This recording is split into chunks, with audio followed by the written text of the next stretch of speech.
ما ينفعش اعدي ماتش زي ده كسبانين 4-0 ما اتكلمش عن المنافس بتاعك.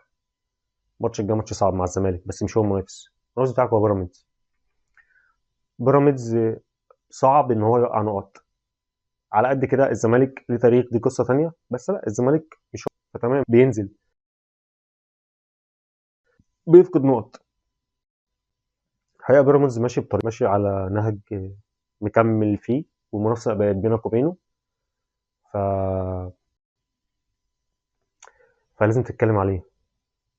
بيراميدز عنده لعيبه تعتبر هي الافضل في مصر حاليا، اكتر من لاعب، مش لاعب واحد بس. كتشكيل هو تشكيل متكامل. الاهلي قبل انتقالات يناير كان عنده نقص كبير.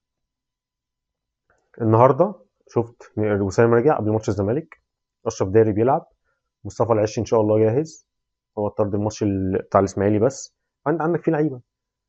ليه لاعب زي عمر الساعي ما يتجربش؟ انا عايز اعرف ايه مشكلته. كريم نيفيد بيتجرب على عمر الساعي. كريم نيفيد وحسين الشحات دول أنا يعني خلاص، يعني المرحله الجايه ايه؟ كريم نيفيد ده بينزل بيعمل اتنين ميس باص، واحد منهم يعاني ممكن يروح هو الجون. ليه مصمم عليه؟ هو عنده عمر الساعي. ده انت لعبت اكرم يا اخي، اكرم اللي هيمشي اخر السنه انت لعبته.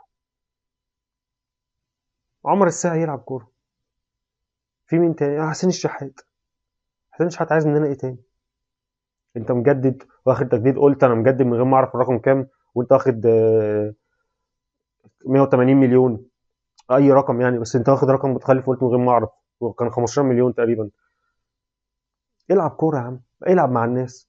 امام عاشور بيعمل نفس اللي انت بتعمله، بس على الاقل امام عاشور ايجابي. امام عاشور بتجيله اربع فرص هو بيعرف يخلقهم وهو بيعرف يصنعهم، ممكن يجيب منهم اثنين ويضيع اثنين، اللي احنا بنبقى متضايقين على الاثنين التانيين اللي هم ليه ما جوش. لكن انت بتعمل ايه؟ خلاص يا عم خلاص. مش لازم كل كره تجيلك تروح عاوج وحاطط. انا نفسي ده يحصل الناحيه الثانيه، زي ما قلت انا نفسي في محمد عبد الله يعرف يعمل ده. محمد عبد الله لسه ما عملش ده، يا ريت يعرف يعمل ده. فكفايه كفايه لحسين وكريم نيدفيد. اشوف عمر الساعي في الملعب بقى.